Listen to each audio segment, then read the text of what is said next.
Bonjour tout le monde, Ange Médium des Balkans. Alors aujourd'hui nous allons poser la grande question, parce qu'il y a un truc qui me titille, je sais pas vous, mais bon. Il y a des cartes anciennes qui sont plus précises, on va dire, les cartes anciennes étaient beaucoup plus précises dans les années 1500 que dans les années 1800, 1820. C'est bizarre quand même, non? Parce que sur les cartes anciennes, eh bien, on voyait qu'il y avait le continent de glace. Alors déjà, il faut qu'il m'explique comment, en 1500, il pouvait déjà dessiner des cartes aussi précises. Mais ça, c'est un truc de fou, hein. Donc, ils avaient forcément une technologie pour, on va dire, pour voler dans les airs, ne serait-ce que pour pouvoir dessiner cette carte. Parce qu'on sait aussi que même les Égyptiens, mais eux, ça y est, on sait que c'est pas eux qui ont construit les pyramides, c'est forcément les Sumériens, une race venue d'ailleurs. Mais là, dans les années 1500, hein, comment se fait-il que eux aussi avaient cette connaissance et qu'ils pouvaient nous cartographier le monde entier, la planète en totalité? Bon, pas d'avion, pas de satellite dans les années 1500, on est bien d'accord. Et puis sur d'autres cartes, comme par exemple une carte qui est apparue dans les années 1992 et qui a été vite exterminée, enlevée, planquée. Eh bien là, qu'est-ce qu'on voit? On voit l'Antarctique.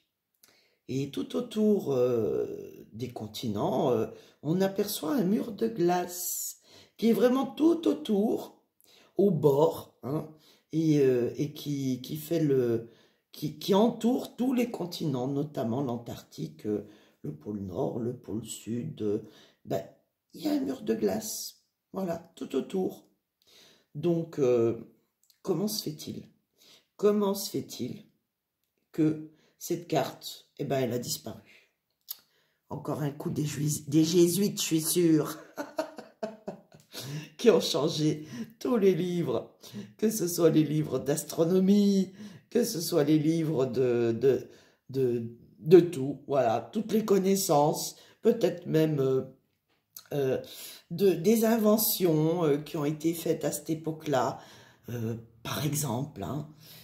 Parce qu'ils ont été infiltrés, hein. Je ne dis pas que, attention, les jésuites, à la base, ils devaient être très sympas, ils devaient être très honnêtes, mais quand même, on est forcé de constater qu'ils ont été infiltrés, puisque c'est eux aussi qui sont, comme par hasard, hein, infiltrés un peu partout, qui ont changé, on va dire, tous les livres, ils en ont apporté d'autres. Et puis, ils sont même allés jusqu'en Chine quand même, hein. Donc, c'est louche tout ça, si vous voyez ce que je veux dire.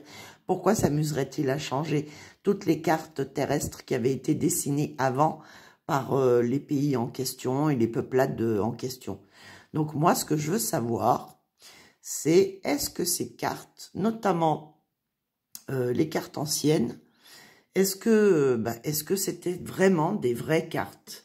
Ou alors, est-ce que c'est encore une fake qu'on veut nous faire avaler pour nous faire croire que dans ces années-là, dans les années 1500, eh bien, c'était des vraies cartes? Ou est-ce qu'ils se moquent de nous encore et nous prennent pour des billes?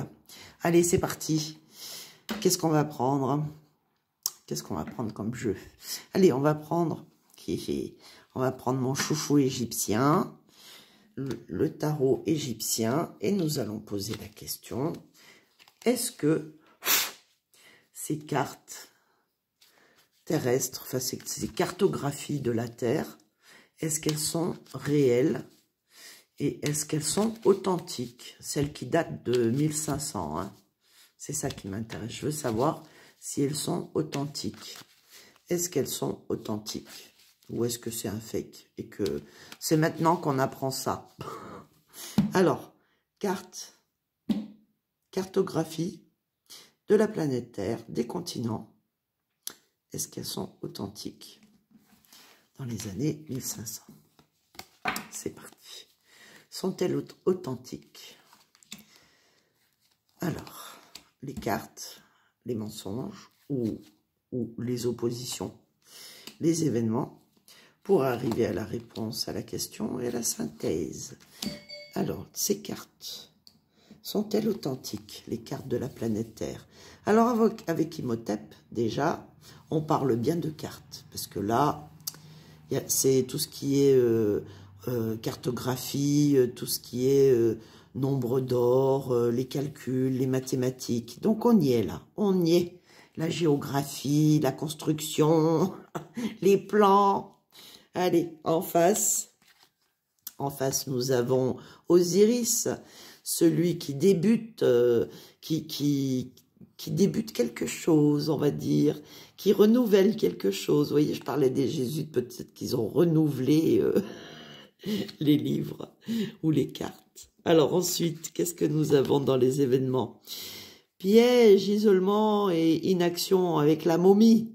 Donc il s'est passé quelque chose qui a fait que on a peut-être caché ces cartes-là pendant très très longtemps et on les a isolées de notre vue avec la momie.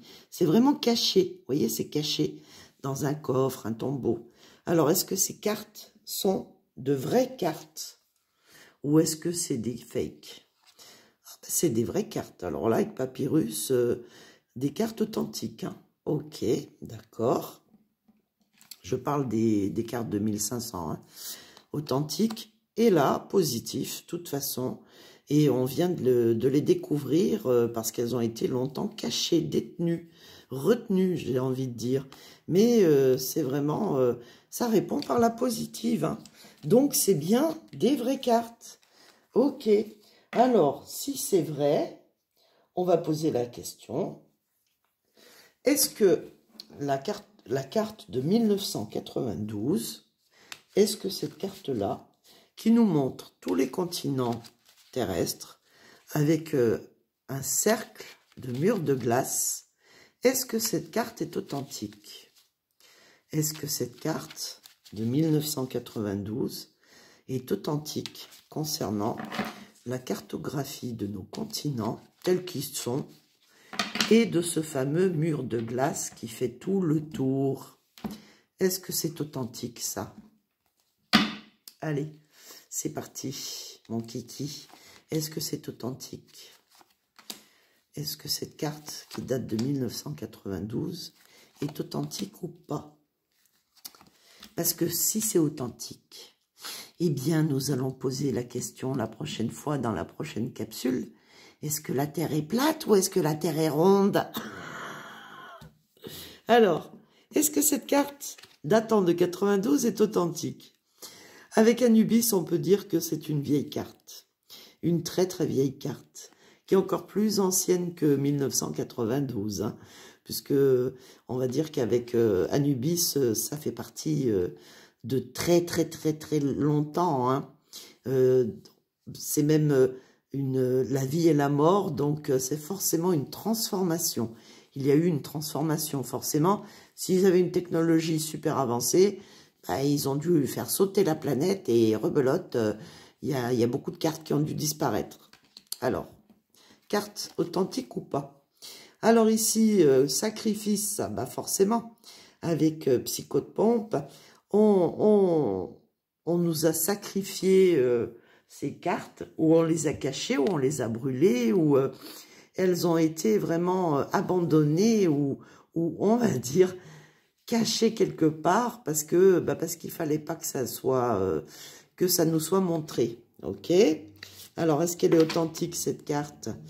Eh bien, cette carte est authentique avec la réussite, parce que justement, avec la moisson, la carte de la moisson, ça veut dire qu'il y avait beaucoup de choses à découvrir sur cette carte, notamment de 1992, mais pas que. Donc, je suis persuadée qu'il y a plein de cartes qui pourraient ou qui vont nous être divulguées. Alors, cette carte est-elle authentique? Avec Nefertiti, eh bien, c'est une carte positive, donc c'est oui. Elle est bien authentique, cette carte, avec ce mur de glace. Alors, la synthèse, eh bien, la synthèse, l'accomplissement avec Naos, qui confirme que c'est bien une vraie carte et pas un fake. Voilà, voilà, on en apprend des choses, dites donc. Tous les jours, on en apprend des bonnes. Bon, ben voilà, mes petits loups. Si vous aimez les petites capsules, vous pouvez liker, partager, commenter, mettez votre ressenti aussi par rapport à vos recherches. Faites des recherches et comme ça, on pourra s'échanger les informations trouvées. Parce que là, même moi, je vous avoue que je suis surprise. Je m'attendais à ce qu'on me dise qu'elles sont fausses, que c'est bidon, tout ça. Et puis finalement, ben non, voilà. Mais bon, ce n'est qu'un tirage de cartes. Ne vous excitez pas, les savants. Voilà, gros bisous et à demain.